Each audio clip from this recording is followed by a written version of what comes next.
want to welcome you to the Changemaker Sessions, my dear ones. Tonight, our workshop is a daily routine to empower change makers. So welcome to those of you beautiful beings who are here with me live. And also welcome to those of you who are watching afterwards, watching the replay. And I hope you will grab your pen and pencil and paper and get ready to work alongside us. For those of you who don't know who I am Kimberly Carroll, and I am a coach for change makers. I help those who are trying to make a difference in the world with the inner work and the empowering habits and the brilliant strategies to really take you and your work to the next level.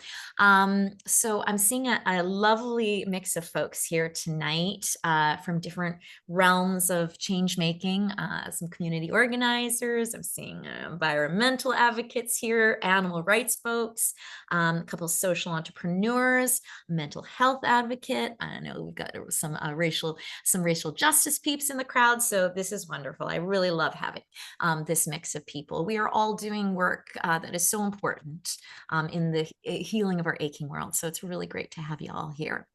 So tonight, folks, we're going to work on something that I think is foundational for those of you who are trying to do good in the world, and that is formalizing a self-care daily resilience routine. Okay, so not only are we going to explore all sorts of different exercises and tools that could go into that for you, we're going to sort of guide you to build out a little routine that you can leave here with tonight and start with first thing tomorrow. So I'm curious, does anybody have a daily practice of some sort already? You can just say yes, or no in the comments, or if you want to share a little bit more about what your daily practice looks like or what you do on a daily basis, that would be really wonderful. So I have a little bit of a sense. If you've been in my orbit for a while, you know how I feel about the way of being the most effective and enduring person in your mission and in your life is to make sure that you are grounded, that you're nurtured, and you're inspired. And the big catch-22, folks, is that in our work in this world, our really important but hard work, we often get left feeling the opposite, inspired and grounded and nurtured. We feel drained, we feel scattered, we feel isolated, hopeless, overwhelmed, as we were talking about earlier. And so there are many, first of all, this is just to me, a non-negotiable. Okay, if we want to be effective, if we want to be able to connect, if we want to be able to be creative, if we want to be clear, if we want to be strategic, we need to be centered. Okay, we need to be fed, we need to be taken care of. So there's many ways of cultivating that. It can be through many different practices, and those practices will really change according to where you are in your life. But the place where I feel like it's just a no-brainer, and one of the most solid and powerful ways to do that replenishing, that centering, that inspiring for yourself, is to have a daily self-support routine. Now, I know this is starting to sound awfully lot like self-care, and I know that's a dirty word in some sort of circles, because self-care has been talked about in terms of bubble baths and doing our nails, which can all be wonderful. But what I'm talking about here is I'm talking about a daily empowering practice. Okay, that's not an indulgence. What I'm talking about is a vital investment in building your level of connection and influence, building your strength, building your focus, your agility, your creativity, your integrity, and your love. All cornerstones to what I see as being able to be the most powerful, effective change maker out there. So personally, I have worked on myself for years, in these aspects of inner healing, putting those habits in place, getting really strategic, or just the general sort of healing and growing to be the best person I can be in this world. Still have a long way to go, grant you that. But in order to be more expansive and empowered, I have the daily practice is really what it took to bring it up many notches. When I started a daily practice, oh, I don't know, probably 15 years ago, you know, what I did is I formalized the things that center me, that inspire me, that help me process things, that help me, you know, reside in a place of more presence. I formalized it and allowed myself to have a consistency around it. And that, folks, has been what's facilitated my greatest growth and centering. Have I had wonderful epiphanies and great teachers and things like that? Yes, yes, I have. But honestly, it has been the daily, small, consistent practice that I've had that has really shifted me, okay, has really evolved me. So, and that's why I really needed to do a workshop on this, because in our Changemaker sessions, we work on different aspects, but you know, I always mention a daily practice, but I went, okay, I really want to take you through what a daily practice could look like, all the different iterations of what a daily practice could look like. So, would you like to first of all just know what my daily practice is? Yeah. Are you interested in that? Okay, excellent. So I love talking about my daily practice. It changes, but this is currently what my daily practice is. First thing in the morning, I roll out of bed, and I'll tell you, I roll out of bed a lot better because I know that I'm going right into my daily practice, that I'm not getting right onto the computer, that I'm not heading onto social media, that I'm not answering texts, that I am going right into this deeper work. Okay. So it has made getting up so much easier for me. Now, and I will explain this. It doesn't have to be a morning practice. If mornings are ridiculous for you, or you just don't think you can handle it, it's okay. It can be an evening practice. It can be a midday practice. But in my experience, morning practices are the best, because once the day sort of gets its claws in you and the rush of the world gets its claws in you, it's really hard to kind of get out again. And so I find that if you can do it first thing before the world sort of takes you by the hair and drags you along, you're going to be much more successful at it happening, and for it to really anchor and inform your day. Okay. So, so get up, I wash my face, brush my teeth, feed the cats, and then I'm right at it. I grab my whatever I'm having at the time. Sometimes it's a decaf coffee. Sometimes I do a BioSteel or whatever.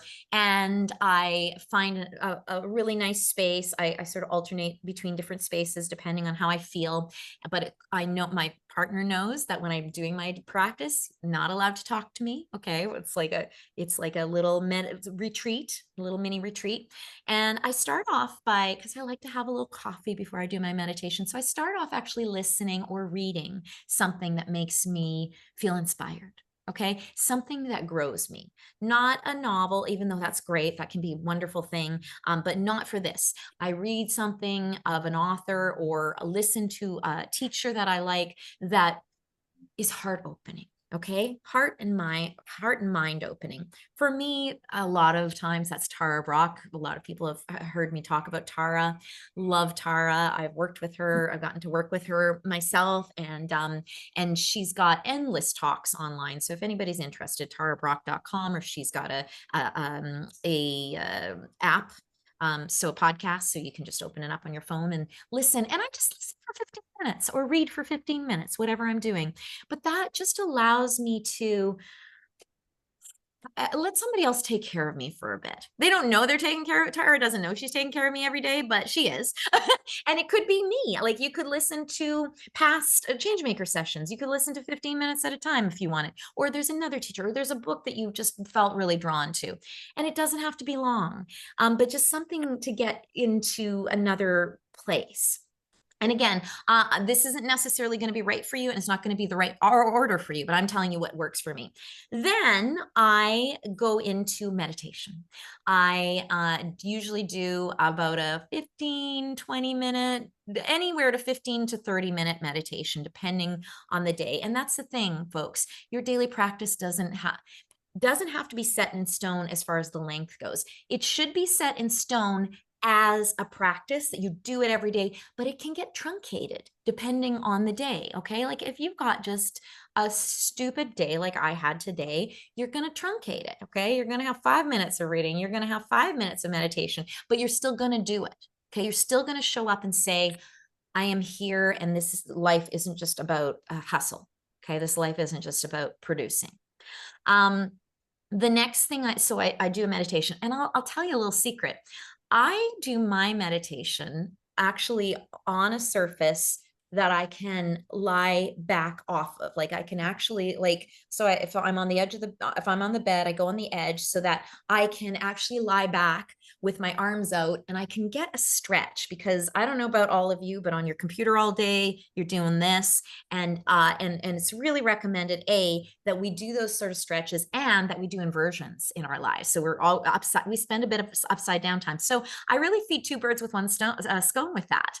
I do my meditation with myself sort of upside down, and what that also does for me is it helps me to stay awake. I am infamous for falling asleep during meditation, so just that a little bit of an extra expansive state helps me to stay awake. Then I do what I call a mind dump. Okay, and I'm going to explain that to you in a minute, what the mind dump is. And that's my opportunity to just really process things, find out where I'm at, what's happening, kind of, have tea with myself. So I'll tell you more about that in a second. I then do an appreciation list, which we will cover in a sec. And then I sometimes set an energetic intention. Okay. And so again, we're going to cover all of this. The other thing that I do as a daily practice, and I don't do it all at once, but that's my morning practice. And I almost always try to do a physical activity every day, whether that's running or yoga, so that I consider that part of my daily practice, because the physicality is a really huge thing. And even if it's not a big one, again, just sort of touching it. Again, it doesn't have to be every day, but I try to make that happen. So that in a nutshell is my daily practice. Now I will add things, like I'm always working on new ideas, and I'm always like exploring new things. Sometimes I do a little course, sometimes so I'm doing all sorts of other little projects and things, but this is the basis. Okay. This is the foundation, and this is the thing that I can hang my hat on every day. So now that you have just a little sort of, and I'll tell you how that all takes. So, 15, 20, 30 minutes. So I take about 45 minutes for my main morning practice. That is not where you need to start. Okay. That is me recognizing through my daily practice how much it feeds me and expands my day and makes me far more productive. And that is why I've been allowing myself to take more and more time with it. But you'll need to see the proof before you necessarily put that time aside. Hey, if you have an hour to give it and you're willing to, go for it. But a morning practice or a daily practice can be 10 minutes if needed. Okay. And I'm going to give you lots of tools to choose from. So I'm going to take you through these tools in sort of departments. Okay. So I think there's different aspects of an effective daily practice, from a grounding element to a release element to an inspiration element. So I'm going to kind of take you through these different elements that I think are good to have in your daily practice. And I'm going to tell you what the benefits are. And then I'm going to give you a few different exercises. Now, there are endless exercises, and we only had 75 minutes for this. And I've already, chewed up 25 minutes of them. So I'm not going to tell you everything. And in fact, for some of these elements, I've done entire workshops on. So as we go through, I'm going to drop some of those workshops into the chat, and you can always go into them deeper if you want to. So the first part that I think is really important, and I actually didn't mention this, the very first thing I do in my daily practice is this: I ground in the body. Okay. And for me, it is simply, I just have a ledge that I do a big stretch, a big back stretch on. Okay. And I do a little bit of a side stretch, and that's it. I just before I sit down, I just do a little stretch. Now, why do we ground in the body? Because we don't want to live our life as a walking head. Okay. We have great power and wisdom in this physical body. And if we're not like dropping into it on a regular basis, we lose it. Okay. We just get caught in here. And in here, folks, it's a scary place, right? This is a scary place in this brain. And it feels isolated. If you feel disconnected and you feel jumbled, and when you were able to kind of drop into the whole body, it just feels so much more open, expansive, connected. And so grounding the body is our way of being able to really tip our hat to this really important practice in our lives of coming back into our bodies. So a couple of things that you could do around this. You, like I said, you could do some stretching. You could, if you know how to do a downward dog, not downward dog. If you know how to do an asana, which is like basically sun pose kind of thing, you could just do one of those. Okay. Or you could do three of them. Just get the body going. Or you could just jump up and down for, 30 seconds. Or, one of my favorites, close your eyes. Let's give it a go. I want you to just sort of feel into your body where you might be holding a lot of tension. Okay. Where you might be holding a lot of thoughts and where you might feel scattered. And I just want you to take a great big cleansing breath into that place in your body. And then on the exhale, I want you to shake it out. Okay. I want you to shake it out of the stomach. I want you to shake it out of the head. I want you to shake out the shoulders. I want you to shake out the hips. I want you to shake out the expression on your face. I want you to shake out the lips. Just shake it all out. And then letting everything go slack. And then coming back to eyes open. That was literally 15 seconds. I don't know. Tell me in the chat whether just doing that quick little thing was a little bit of a feeling into the body, like being able to drop into the body. I'm curious. For me, I do those like several times a day because I'm so used to getting up in my head. Okay. I was trained for decades to live in my head. So I have to kind of do that on a regular basis. Wendy says yes with an exclamation mark. So we did a shake it out. We can do 3 deep breaths right down into the bottom of our belly. And in fact, Tenebray said deep breathing helps. So like your grounding in the body could just literally be closing your eyes again, just taking in a big deep breath that you go right down into the bottom of the belly. And on the next breath, going even deeper, right down into the root of your body, your pelvis. And then one more big deep breath that goes right down into the heart.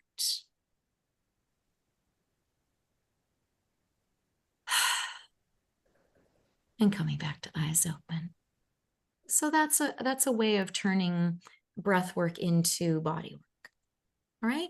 So again, those are just really simple ways. And then grounding in the body could have, grounding in the body, because it's so important to me. I do a whole other separate thing around that. Like I said, I either do yoga or I kind of do a cathartic run to be able to help in that as well. But if, just to be able to do a little something to begin your practice with can be really helpful. Okay. The second element that is super important, I think, in building in life and, building into a practice is presence practices. Okay. So when we talk about present practices, they are exercises that help us to inhabit the moment more. Okay. Folks, we're always in the future or in the past.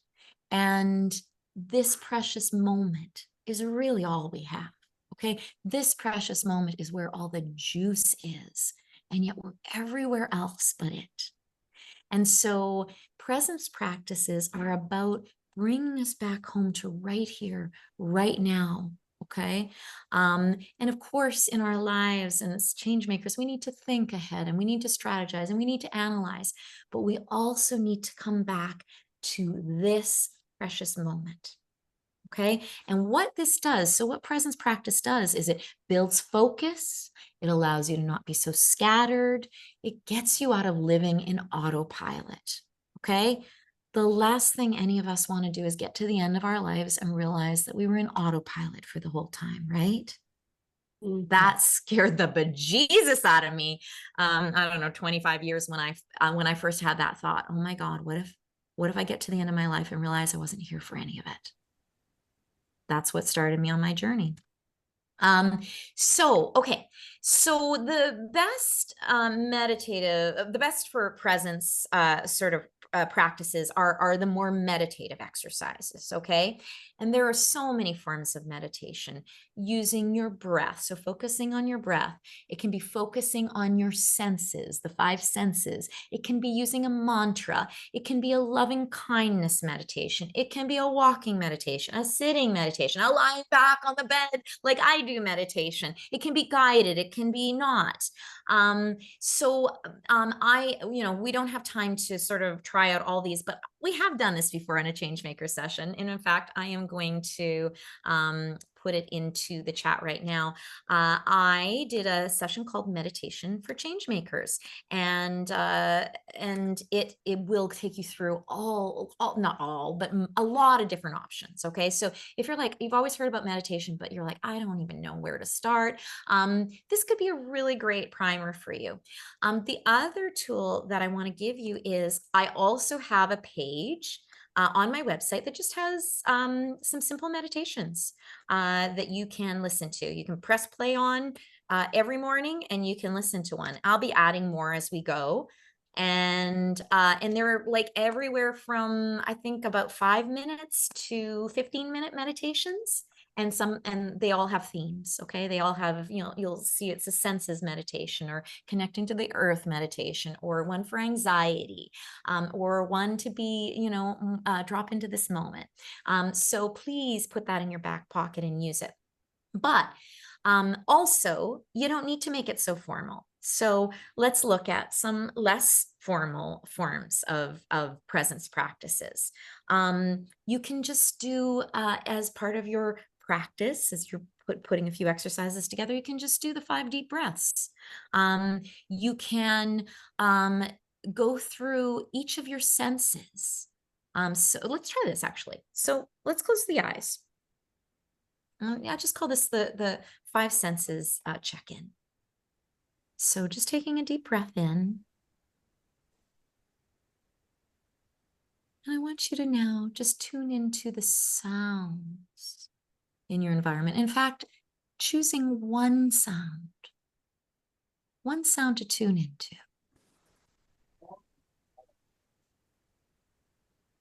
There might be many, but choose one and breathing into that.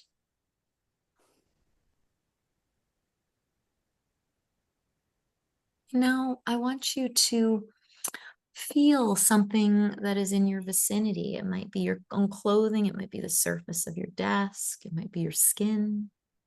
And I just want you to feel it. Okay, just notice the roughness or the smoothness, the temperature of it.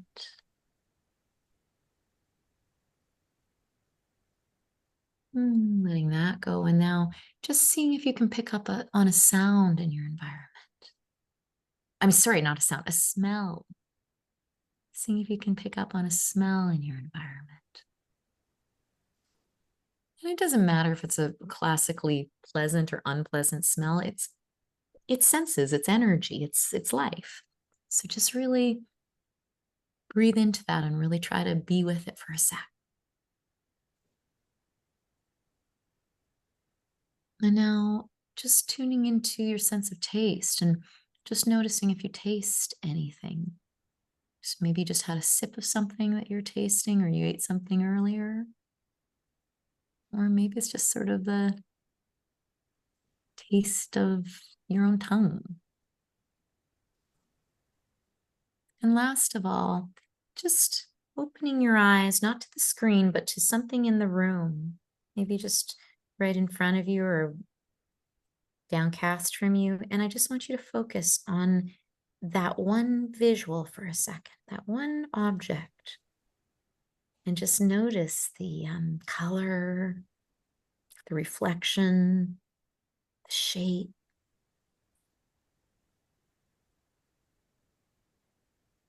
And taking in one more nice deep breath to just be appreciative of your senses. Coming back to me now. So that is just a really simple meditation, but it can be great.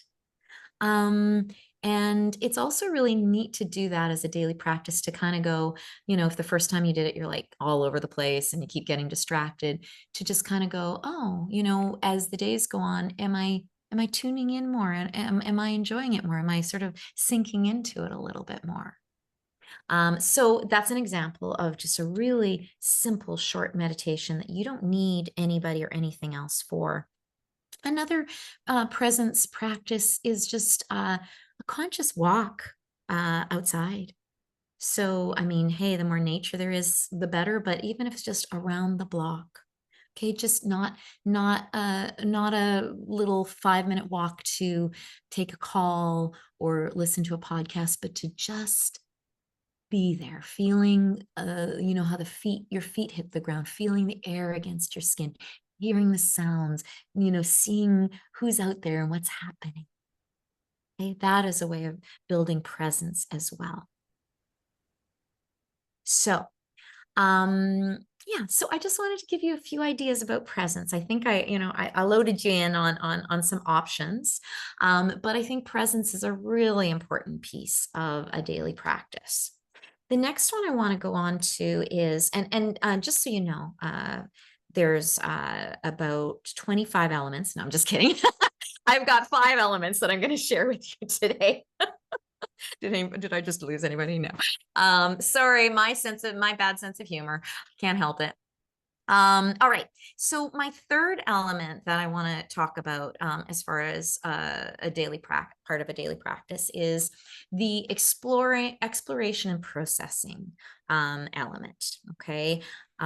Tools, exercises that give you a way to dialogue with yourself and what's happening in your life. Okay. I think of it as like having tea with yourself. Okay, having a one-on-one with yourself. And the benefits of this part of your daily practice is clarity, being more at home in yourself, which makes you braver and more powerful. It allows you to process the hard things that come up for you in this life as a change maker. And it's also about unburdening, about releasing. Okay. Now, one of my favorite, ways of, and because it's the easiest one, it's the most accessible one. There's other ways of doing it, but this is the easiest way for people to start if they haven't done a lot. And that is some sort of form of journaling. And I'm going to make it a little bit more specific for you to start off with, because I think we kind of need more instructions than just journal, because people are like, I don't know how to journal. So I like to try a mind dump. So I mentioned that I do a mind dump every day. And so the rules around a mind dump are this: you write for 5 minutes and you don't pause. You don't stop. You don't think about what you're writing. You keep the pen to paper and you keep writing no matter what. So it's really just a stream of consciousness. And how this takes the pressure off of journaling is, when we think about journaling, we think about, recording things for posterity. It's not about this. This is about you being able to kind of just like what's in your mind, what's in your heart, what are you feeling right now, and just writing it down. So really when you do a mind dump, you're just what's happening right now and writing it. Okay, what's going through my mind, what am I feeling? And the rules are you do not censor. Okay, you do not take a lot of time to think. You don't worry about spelling, grammar. I can't even read my own my own mind dumps. Okay. Maybe it's a subconscious thing because I don't want anybody else to read it, but no, it's probably just because my handwriting is really bad. But the mind dump is your way of being able to just let everything that you've been carrying out without it having any effect on anyone else. Okay. You don't have to have a therapist. It's great to have a therapist, but you don't need to have one right there in front of you every day. You don't need to, have anybody's ear. You can just basically pour out what's in you and be a witness to it. Okay. So I want to try a little mind dump right now. I would love everybody to grab your pen and paper. And we're not going to make it even 5 minutes. We're going to make it 3 minutes. Okay. And so get your pen ready. And when I say go, you're just going to start writing. Okay. Like even if you start writing, I don't know what to write. Oh my God, did she say 25 elements? Whatever it is. Or it's like, what did my sister say? Like, why did she say that? Or it can be like, this was a really great day. It doesn't have to be bad stuff. It's just whatever is happening in your head and in your heart, get it onto the piece of paper. Okay. On your mark, get set.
The only important thing during a mind dump is to keep breathing.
Okay, folks, just 15 more seconds to wrap it up.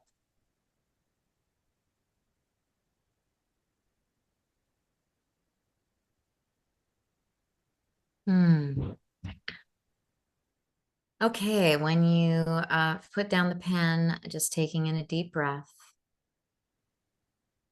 And you know what? Sometimes when I have a mind dump that feels particularly like there was a lot of crap I just got out of me and onto that piece of paper, I actually rip that page up with great gusto.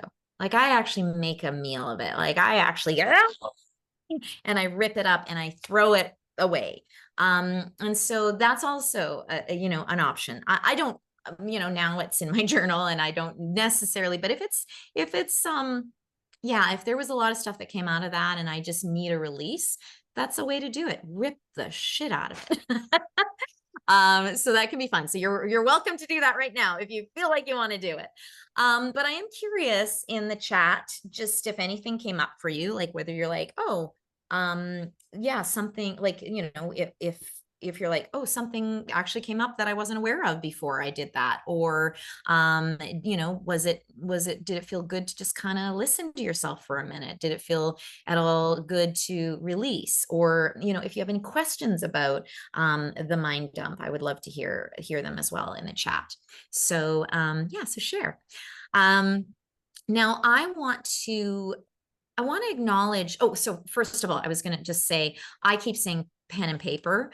I think like I'm the last person to want to ever write stuff because my writing is so bad. But I do my whole morning practice with writing. If there's something that feels really simple about it, it's grounding, it's physical. So I prefer to write it. But you're welcome to do it on the computer if that really feels right. But try both. Like I just recommend that you do try both. If before you go to the computer, that you try writing it just to see. Okay, so I want to give a variation on the mind dump because not everybody likes writing. I like also to do once in a while what I call a visual mind dump. So just taking a pen and a blank piece of paper and just kind of doodling, scratching, like doing something, and especially if you have pencil crayons, even better, with colors, and just like drawing what I feel. Okay, just drawing what's happening in me. It can be just a really great way. Like if you're just always so intellectual and you want to try something different, this is a really neat way of doing a mind dump. Okay, of just really expressing your feelings through drawing. And it doesn't have to be anything, again, anybody understands. It doesn't have to be anything, it shouldn't be beautiful, it's nothing, it's just do it, and just as a way of expressing yourself. All right. Yeah, Katie, I'm glad you like that idea. And yeah, and for those of you that don't get enough creativity in your life, don't get enough art in your life, that's a really great way of weaving it in. Okay, so part of this element, this exploration and processing element of a practice, can also be when you discover, either through the mind dump or you're just really aware going into your practice, that you're carrying something, that there's something that's really weighing on you, or hurting you, or limiting you. It's really good to have a couple of release techniques to work with, to have on hand for your daily practice. So one thing I really like is something called the toxic fling. Does anybody remember? I've shown it a couple of times. Okay, we're gonna try toxic fling. It's super fast, and it's just kind of a neat way to signal releasing something. So I want you to think about, I just want you to close your eyes,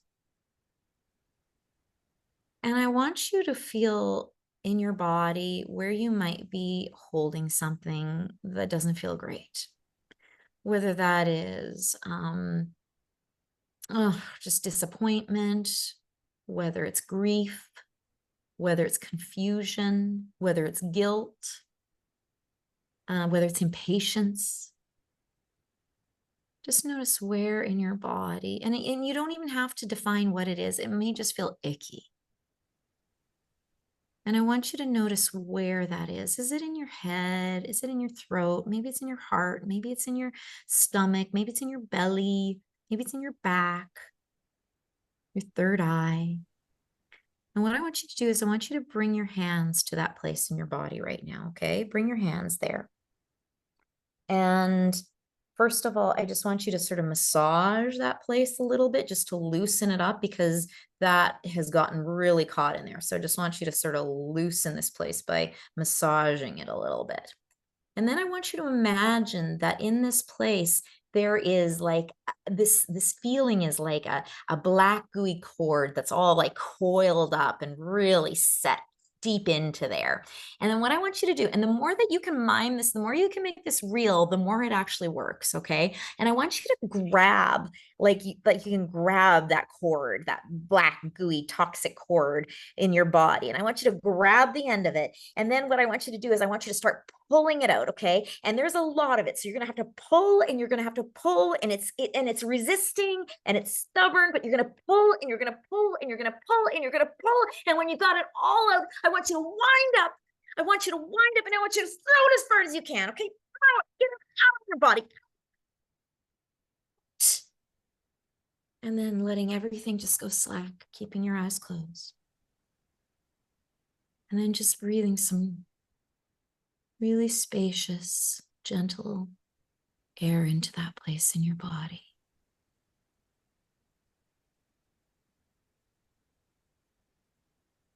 Letting yourself rest.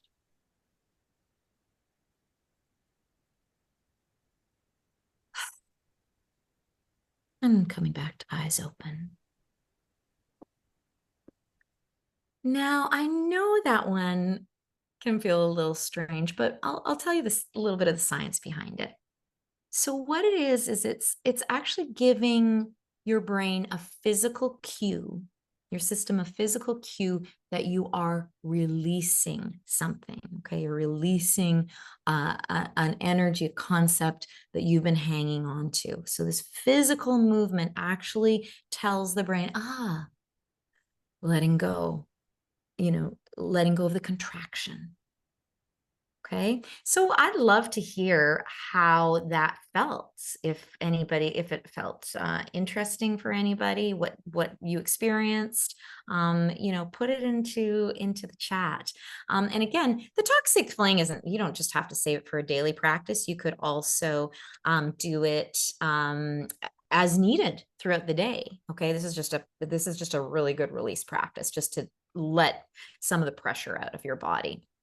Wendy said, never done that before and it felt powerful. Good. I'm glad you learned this new tool.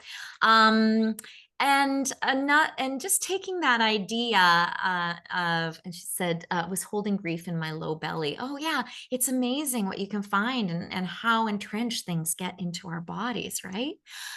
Okay, so taking this idea of having a practice daily where you release something, another thing that some people do as part of their daily practice is they will do sort of a full release song, okay? They will, they will choose a song that kind of amplifies what they're feeling, and they will just like move in it, okay? And maybe they try to take the energy out, maybe they try to shake it out, maybe they roll around in it, but it's just a way, like if you want to get really deep into like some release, that's a really great way to do it. Or they just have a release song, one song that they play every day. And I did this for a while when I needed to do a lot of release work. I was working with a tribe called Red, their powwow powwow song or something like that. So good for release. And I would just do it.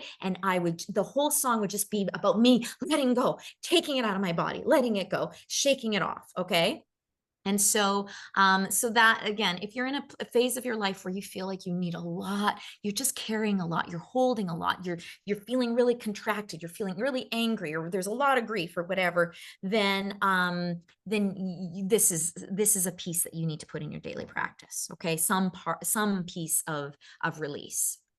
Okay, so we're going to move on now from the exploration and processing elements of a practice, and we're going to go into a piece that I call it the sort of like self-love, self-compassion element. Okay, now the benefits of this part of a daily practice are um, just think about it, how things flourish so much more in a supportive environment than a hostile environment. Okay, you put a plant in a supportive environment where there's sun and there's watering and somebody's talking softly to it, and it's going to grow and flower. You put it in the desert, never, never water it. You kick it around. You put a lot of, insects that eat it. It's not going to do well. Okay, so this part of our practice is about creating an inner environment that supports us as opposed to depletes us. Okay, where you can become your own best ally. So again, this is a big piece of, I think, just our practice as people, but I think it deserves a little section in our daily practice if possible. And I'll share some of the ways that you can do this. So one way that I really like to do this is well, okay, let me explain a little bit more about what we're trying to do. What we're trying to do is we are trying to become the good, like the good friend, the beloved, the parent to ourselves, as opposed to the drill sergeant, the criticizer, the abuser. Yeah, I don't know how many of you feel like you are that to yourself sometimes, the drill sergeant, the abuser, the criticizer. But I know that was a big thing for me for a very long time. I had to really cultivate something different. I had to cultivate myself to myself as a loving figure, as a figure that was, there for me no matter what. Not a figure that had rose-colored glasses on and told me that you're just wonderful all the time, but one that was more like a wonderful parental figure that even when times were hard, they could say, "Sweetheart, what's happening here? Like, why is this happening? And what can we do to change it?" And that's the kind of relationship that really builds a more powerful place for you in this world, a more powerful energy for you in the world. Okay, so one of my favorite tools for building this, favorite daily tools, is called my pain self expansive self exercise. And so this has a bit of an element of mind dump, and eventually you can kind of meld the two, but we're going to try them separately. Okay. And so um, I'm just going to take you through it, and then we'll sort of dissect it afterwards, and I'll explain a little bit more about the pieces and how it's working. Okay. But what we're going to need for this is we're going to need pen and paper. So for the first 3 minutes of this practice, what we're going to do is we're going to just go into that part of ourselves. It's almost like a little bit more of the younger, sort of childlike part of ourselves that is feeling really in some pain around something. Okay. And the part of ourselves that might feel anger, might feel a lot of sadness, a lot of or might feel confusion, might feel betrayed, might feel just like resigned and done. And we're gonna let that part of you have some space. Okay. And so this is kind of like the mind dump, but all about like getting into what hurts. Okay, what's hard right now. Okay, so we're going to do 3 minutes. I want you to put pen to paper. And again, I don't want you to find the gift in this. I don't want you to feel guilty about complaining. You can swear if you want. Nobody's going to see this. This is your chance to just really express what is hurting, what isn't working, what's wrong. Okay, what doesn't feel good. So let's start with that. Okay, on your mark, get set, go.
Really breathe into what you're feeling in your body, okay? Don't let this just be from your head. Breathe into it.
All right, darlings, I hate to interrupt you because you're probably just getting into it, but because we have tight time, I'm going to just get you now to put your pen down and close your eyes.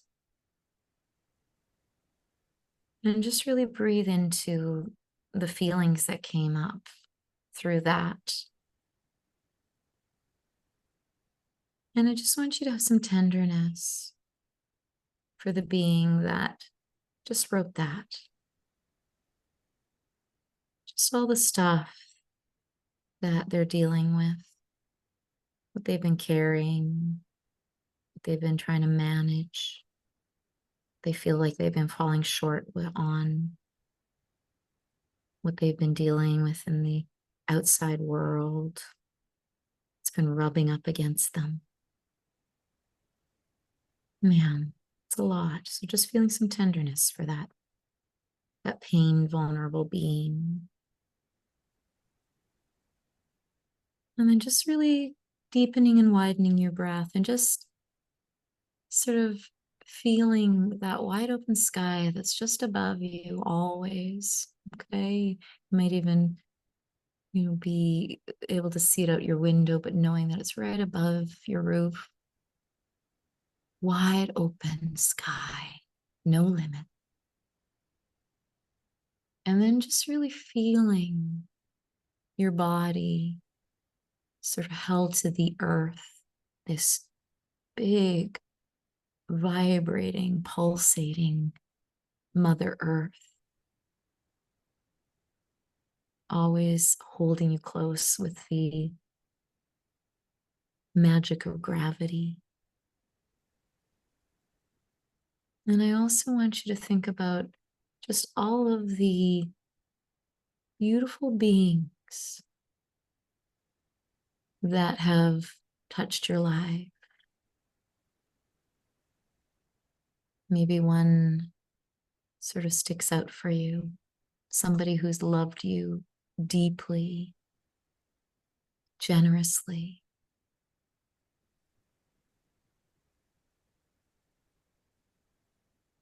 And I just want you to realize your place in all of this and how you're held, even when it feels so much like you're not, you are. So breathing into that, breathing into how you belong in this place, to the earth, to the sky, to all of your beloveds, human and non-human alike.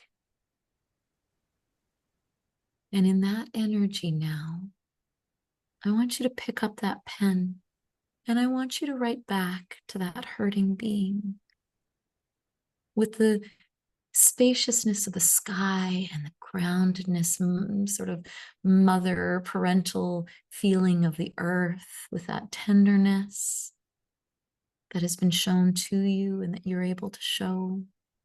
I want you to just write back to them. Whatever comes to you, it might just be, I hear you, I'm sorry. Or there might be like words of sort of direction. So just see what comes out. Don't force anything. Just start writing. What would you like to say to that hurting being that just wrote what they wrote? Breathe and just write.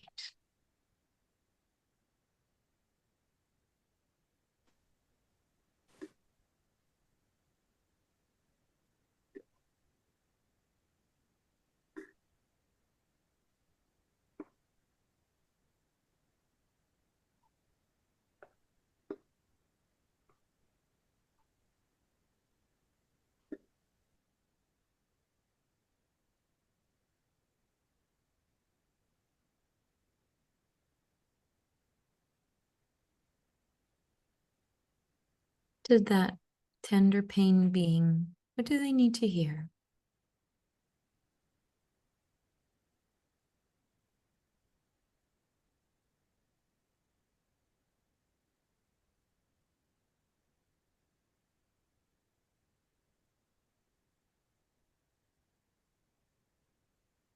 And again, if you're not feeling like expansive or strong enough to be able to write back, draw in some backup. Who is the most, sort of loving or strong, supportive being that you've dealt with? Get them in here to write through you.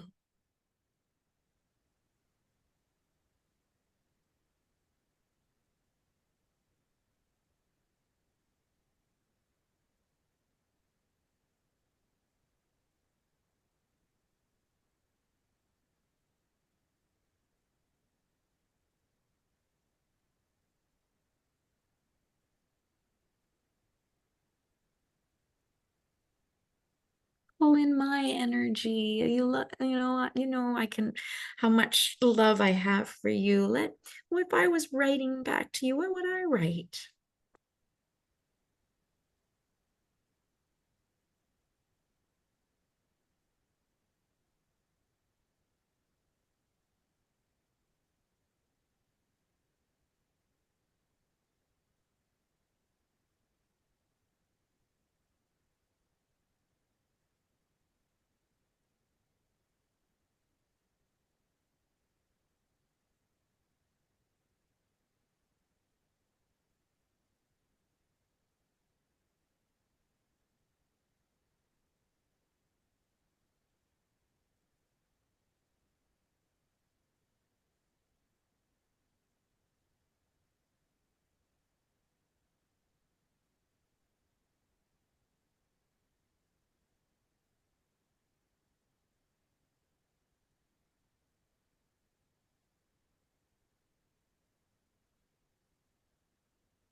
Okay, folks, winding that up. And if you, as you're winding up, I would love to hear a little bit about your experience with that. That's a bit of advanced work we're doing here, but I thought this group, was ready, could handle it. So yeah, I'd love to hear either, whether, being able to express the hurt felt good, or being able to write back to that felt good. Maybe you want to share what that, more expansive part of you had to say, what the energy or instructions were. I didn't write, but I did the exercise in my head. I've done this so many times that I can do it in my head. And I got right away, I got, oh, honey, so much. It's so much. And you need to lighten up. Don't take it all so damn serious. That's what I got. And I'd be curious to know what the drift is of what you might have gotten. I'm reading, I'm always surprised by what comes up. Writing back felt good. I heard, I am so loved. I belong here. Yeah. Um, I needed to put you in there. Good. I'm glad. Use me. I always say, if you want to have a little pocket Kimberly that, when you need her, she pops out and says, oh, honey, what can I do? Buddy, like, tell me what's happening. It's not your fault, whatever it is. Like, have a little Kimberly that comes and writes, a little pocket Kimberly that comes to write to you. um, Let's see. I also got, that was really good. Found a voice of someone who is strong and supportive without indulging. To answer back, more meditation. That was the guidance. The message someone else got was, you've grown so much. You did a good job. You did everything you could possibly do. Oh my God, those are beautiful messages. And yeah, you know what, folks, when we sort of develop that relationship from that sort of more expansive self, some people think of it as their future self. Some people think of it as their bigger self, whatever it is, that person, it's not, Tenebrae mentioned about, without indulging. It's not about, like I said, treating yourself with rose-colored glasses and saying, you got it going on all the time and it's everybody else and not you. It's sometimes about saying, honey, that wasn't in your integrity, but you're a good person. I know at your core you're good. So something must have been hurting you. Something must have been scaring you. What was it? Let's get to the bottom of it, and then we'll take responsibility. Okay. So it's still being responsible. It's still saying you probably had a good part to play in this, but I love you. And no matter what, I'm not leaving you. That's what a good parent teaches us. That's what a good parent says. And most of us didn't get that. Okay. Our parents maybe weren't capable of that, or they didn't know that was how they were supposed to be. We need to pick up the slack. Okay. We need to be that, because when there's a good parent that makes you feel seen and heard and held, even in your really, not so wonderful times, like, you've done something wrong or you messed up, and they're able to go, come here. First of all, let me love you. And then let's figure out what went wrong. Okay. So it doesn't happen again. That's what a good parent does. Okay, sorry, sidetracked. I love this kind of work, so I wanted to dive in a little bit more. Thank you so much for those of you who shared what came up for you in it. And you know what, folks, I'm going to do an entire session on this whole self-compassion part in the near future. Is that something people are interested in? Okay, excellent. Because I think it's so important and it's so empowering. And so I am going to do something, and we'll do far more work on that in the next one. But I just at least wanted to give, okay, I'll give you one more tool that you can try. And I call it mirror work. Okay. And it's not like, it gets a little Stuart Smalley. Does anybody remember Stuart Smalley from Saturday Night Live? You're good enough, you're strong enough, and doggone it if people like you. No, it's not that. Mirror work is just that, opportunity to be able to connect to yourself in that more tender way. So we all go to the washroom throughout the day. And often we wash our hands, we look in the mirror, and we say something really mean to ourselves. Like, what the hell? You look so tired. What about the bags? What's wrong with your hair? Whatever it is. Okay. Instead, I'm going to suggest you use that few seconds in the mirror to look in the mirror and just go, hi. Oh, honey. Hi. Or buddy, it's okay. Like, you can slow down a bit, whatever he or she needs to hear. Okay. Often I'll just look in the mirror and I'll go, wow, You're tired, darling. I'm sorry that it's been so punishing lately. I'm going to try to take good care of you this evening. Okay. It might be something like that. Or it might be looking in the mirror and going, oh, come on. Don't you need to be scared about this. You got this. You got this. Like it, so it can be cheerleading. It can just be a tender moment. Or saying something seems really weird to you. Just look with some tenderness into those eyes. Okay. Those vulnerable eyes. Okay. So I gave you two possibilities for that.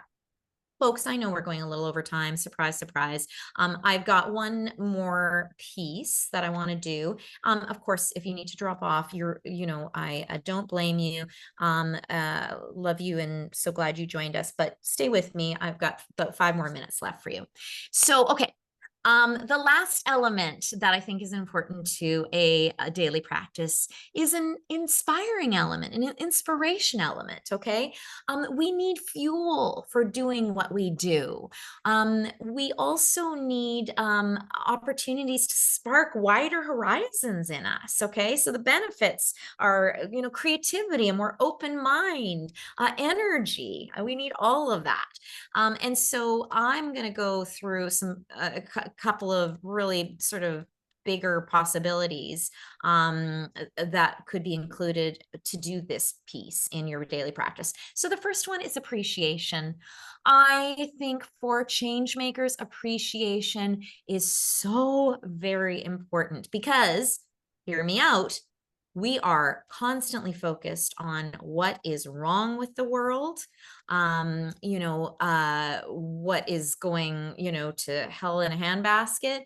And what that does is it has us working often from a place of fear, rage, hopelessness, not a very powerful place to build bridges, to heal others, to inspire and influence. It's not. So what we need to do to counter this, this very real stuff that's coming our way that we, obviously have to look at and we have to entertain and we have to explore, we have to be aware of the bad stuff out there, but we also need to counter this with appreciation. We need to have a practice where we recognize what is good. Okay, what is good in this world, in ourselves, in others around us, in this life. And what that does is it helps us to feel more relaxed, more connected, which allows us to be more powerful in taking action in the world to make these things that are really not good better. So the keys for this, I do an appreciation list every day, as I mentioned. Some people call it a gratitude list. I like to call it appreciation list. But what I do is I do honestly, I do 20 things. You could start with 5 things or 3 things if you needed to. But I just write a list of the things in this last day and the day ahead that I want to appreciate. And they're usually really little things, but it's the little things that make up the juice and the wonder of our lives. So, for example, this morning I would have had the rain that's been, making all these plants stay vibrant. I probably, I had that person who held the door open for me. That squirrel that was just being so cheeky to me. The fact that I met that deadline that I didn't know if I was going to meet. Kirsten, who is here, KD, she's on my list almost every day. Because she's so wonderful at assisting me. I don't know what I'd do without her. So there's people that and beings that are on my list on a regular basis. A nice email I got, like I got to see a little bit of the sunrise when I got up to go to the washroom, things like that. Okay. And it's a practice. At first it might be hard, but it gets easier. And the one thing that I'm going to add to this appreciation list is if this piece that we just did around self-relationship really resonated with you and you're like, I need more of this, I want on your appreciation list to be at least 3 appreciations about yourself. Okay, about something about yourself in the last day or right now or just generally. Okay, so the way that you took that extra moment to listen, or it could be you really knocked it out of the park with that idea, or it could just be like, I like that you do this work. It could be that sort of thing. So an appreciation list can be so powerful. We don't have real time to do it right now, but I would really invite you to at least try it as a part of your daily practice tomorrow. And of course, I did a whole Changemaker session on this a few months ago. It was called Cultivating Appreciation to Stay Resilient. These are all on my YouTube channel, by the way, or my website, folks, but I just thought I'd give you the link. And the other way to have an appreciation practice is an appreciation share. So it could be, if you live with somebody else, or you could do an appreciation share at dinner or at the end of the day. Or if you have a friend, you two could do an appreciation share, like 3 things together each day, or more, or whatever. And this can be a really cool way of getting your appreciation into your daily practice. The other piece that I think is an inspiring piece is how adding a joy to your to-do list every day. Okay. As change makers, we so often dismiss joy as decadent, but joy is fuel for us humans. Okay. So many studies show how joy boosts our immune system. And it makes us, it makes us stronger. It makes us more connected. So I think it's really great to just, I have what's called a joy arsenal, and it's just a list of little pieces, little things that bring me joy, little like 2-minute, 5-minute things that can bring me joy.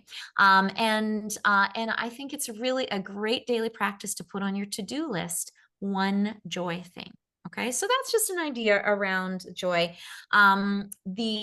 A really simple way of doing inspiration is what I said I do in my daily practice currently, and that is I do a little reading or a little listening to something that inspires me each day. And I do it at the beginning of my practice, but somebody might do it at the end of their practice, middle of their practice. So if there's a book that you've been looking at that on your shelf for a while, pull it out and just read 5 minutes of it each day as part of your daily practice.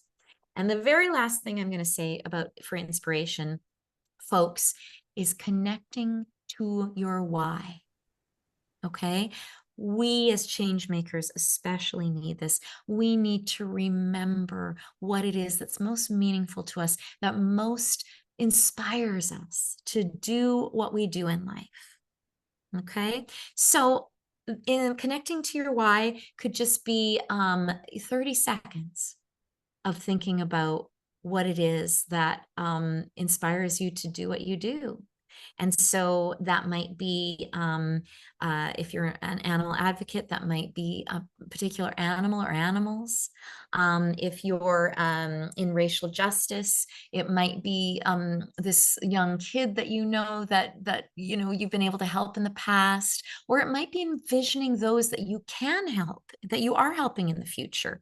It might be connecting and just remembering your family, and that you do it for that connection and that closeness. So it may take some exploration to figure out what your why is, but let's just try that for a second. Okay. We're going to try closing your eyes for a second. And I want you to just bring to mind one of the things that makes this life most worth living. And it might be something that makes your work the most worth doing. Okay, so you can choose either life worth living, work worth doing. And it might apply to both. Okay, so just choosing something right now. And I want you to just see a really tangible sort of image of that, whether it is somebody that your actions are helping and the look on their face and what they're feeling. Or it might be an energy that it's especially important for you to cultivate in your life. And I want you to envision yourself in that energy.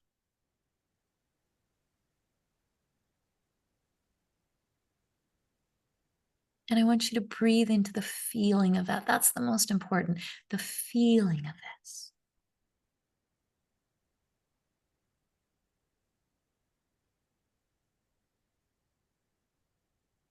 All right. Taking a deep breath in Getting that into all of your limbs and muscles and bones, shaking it in and coming back to eyes open. How'd that feel, everyone? Were you able to connect to something? Yeah, great. I'd love to hear in the chat what it was, what your why was that you focused on, what came up for you. Love to hear. All right, so folks, there was one other piece I was going to show you, but I think I've flooded you with enough. So before we go, I just want to review some of the pieces that we talked about. You know, I'm a person of action. I'm a person of, making a plan. I would like for you to choose 1 to 3 things that you are going to choose to do each day, whether it's the morning, whether it's at night before you go to bed, whether it's in the middle of the day. 1 to 3 things that you're going to commit to doing for the next week, every day. Okay, every day. And especially if you have a stupid ass week ahead, make it something that's really tangible. So it could be like, I'm gonna meditate. I'm gonna do one of Kimberly's meditations, and I'm going to do a mind dump, and I'm gonna read 5 minutes from my book. Okay? It could be something really simple, or it could be that I'm gonna stretch. I'm going to do a little mirror work, and I'm going to connect to my why. Okay. And when you've got it, I want you to let us pay witness to this. Okay. Put it in the chat. So while you're doing that, I'm going to read what someone said. The why is to help farmed animals, what I can connect to with joy and help my dog. Relating to your dog and the why just was able to really ground you in what the purpose is. And, I had an experience of that last weekend. As many of you know, animal advocacy is one of my great passions. And I was hosting a couple of panels at the Veg Fest. And I was so tired. We just had the food bank, the Toronto Vegetarian Food Bank the day before, a long week. And I'm like, oh God, I gotta go do these panels. And then I remembered, oh yeah, I get to talk and inspire people around animals. I get to really talk truly about what they're like and what it's like to help them. And I get to, and I imagine the people that I was going to be, reaching, and I imagine the animals and just bringing them forth with love. And that was instantly shifted me. Instantly. I'm like, okay, let me get at it. Let's do this. Let's have fun with this. And it was a great day. So, okay, folks, what are we committing to? What's something we're going to commit to? Okay. Valerie says exercise. So exercise, meditation, and a little reading inspiration. And the more specific you can get with this, at least with yourself, you don't need to in the chat, but really get specific. So Valerie, you're going to figure out, where's that meditation going to be? How long is it going to be? What is the exercise? How long is that going to be? And what am I reading? And how long is that going to be? Okay. So just using you as an example, get really specific.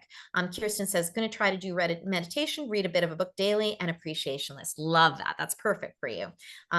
Dreen said, listening to inspiration, mind dump, meditation. Perfect. Okay. And what you do is you start with this. And then if you feel like expanding, you can, like once you've had something for a couple of weeks, you can come back to this list. You can come back to this workshop, re-listen, and you can see if there is something you want to add on to it. Okay. Again, my daily practice is always shifting, always growing, depending on what I need. All right, folks, I know I've kept you long enough. I'm gonna have to just make these an hour and a half. I don't know who I'm trying to kid when I try to do all of this in 75 minutes. And I love seeing everybody else's. Oh, I'm gonna read them all afterwards. Okay. So don't worry, if I'm not reading them out loud, I'm going to read them. I just can't hit home, folks, how much this is important. And be sure to protect this practice. Okay. Believe me, even now, after 15 plus years of doing a practice, I will sometimes go to do my practice and there's a voice in my head saying, do you know how much you have to do today? You do not have time for this. You're being irresponsible. And this is what I say to that voice. I say, Thank you for your concern. The Kimberly that was really grounded and wise told me that this is a non-negotiable. This is important. And I'm going to trust her over panicky Kimberly. Okay. And that's what I do. I have this little chat with myself. I tell panicky Kimberly to go have a seat, to go have a rest. And that's the kind of self-dialogue you have to have. Okay. I think hopefully I've convinced you about how important this is. You have to convince yourself over and over and over again. All right. Oh, thanks, Shereen. So yeah, any way that you can stay accountable, you could have a little like check mark. You could put a little chart on your fridge that has, Thursday to Thursday, and you could check each day to say that you've done it. You could find an accountability partner. Maybe you know somebody on this call, or just somebody that you can each day you can let each other know that you did your practice. Okay. So I am so glad that you all joined me for this. Our next session is going to be September 23rd at 7 p.m. I haven't decided what it is yet. I'm deciding between a productivity one and a self relationship one. So if you have any preferences, drop me a line and let me know. All right, as usual, you can find all of my workshops on YouTube, my YouTube channel. Just look up Kimberly Carroll. You can find my meditations. And if you haven't done my free mini course, Power Tools for Changemakers, Kirsten, I don't know if you have that to drop in there. If you do, great. If you don't, no worry about it. All right, folks, thank you so much. Take yourself off of mute so I can say a proper goodbye. Goodbye, darlings. Bye. Goodbye. Have yourself Bye. a wonderful night and Thank be you. good to yourself, okay? Get that practice rolling and let me know how it goes. Take care, everyone. Thank you. Bye.